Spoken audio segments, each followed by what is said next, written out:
देखो बच्चों हाथी आया, साथ में अपना बच्चा लाया। छोटी छोटी आँखों वाला, बड़े बड़े कानों वाला।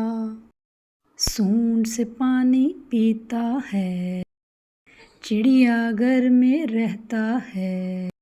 हाथी कितना मोटा है, चिड़ियाघर छोटा है।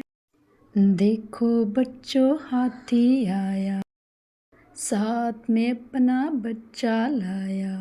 छोटी छोटी आँखों वाला, बड़े बड़े कानों वाला। सूंड से पानी पीता है, चिड़ियाघर में रहता है। हाथी कितना मोटा है, चिड़ियाघर छोटा है।